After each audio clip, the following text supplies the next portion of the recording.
आधुनिक काळात कितीही यंत्रणेमुळे जग पुढे जर गेलं असेल तरी काही गोष्टी ज्या असतात त्या माणसाच्या कष्टातूनच कराव्या लागतात.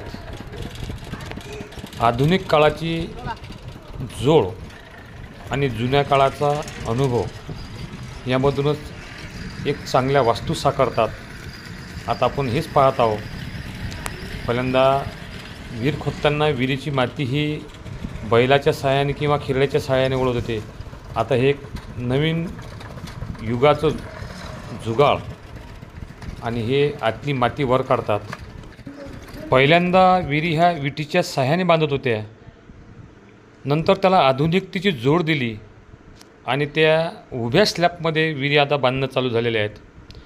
सरकारने विहिरीला अनुदान दिलेलं आहे, पण ते अनुदान देत असताना पहिल्यांदा शेतकऱ्याला पैसे त्या विहिरीसाठी लावावे लागतात.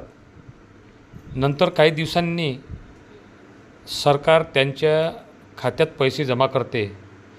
हे एक चुकीची पद्धत जर सोडली तर सरकारने ते शेतकऱ्यावर अनुदान देत आहेत त्याबद्दल त्यांचं मनपूर्वक आभार मानावंच लागेल. विहीर खोदल्यानंतर आतील विहीर कशी बांधतात, सिमेंटचं ते कसं सोडतात, ह्या सर्व बाबी हे विहीर खोदतानाचे दृश्य आहेत. विहीर पूर्णत्वास केली आणि जवळजवळ 40 फुटाची ही विहीर आपण इथे पाहता. फार मेहनतीचं काम आहे. जीवावर उद्धार राहावं लागते. वरून थोडासा गोटा जरी पडला तर तो दुप्पट वेगानं तो आदळतो. खाली गेल्यानंतर हे दृश्य विहिरीचं,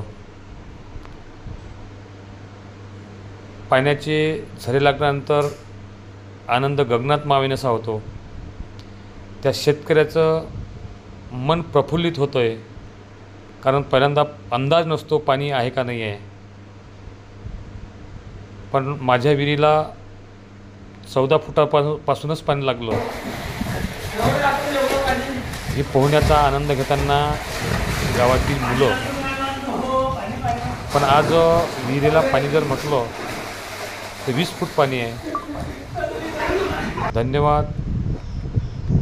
आनंद वाटतो वावरात शेतात विहीर खोदल्यानंतर. आपणसुद्धा सरकारच्या योजनेतून विहीर घेऊन पाण्याच्या तुटवड्याचा नक्कीच विहीर खोदून उभ्या ही विनंती. गन्ना का पण प्रिय दर्शकों, गन्ना का लाइक सब्सक्राइब शेयर करना विसरू नका.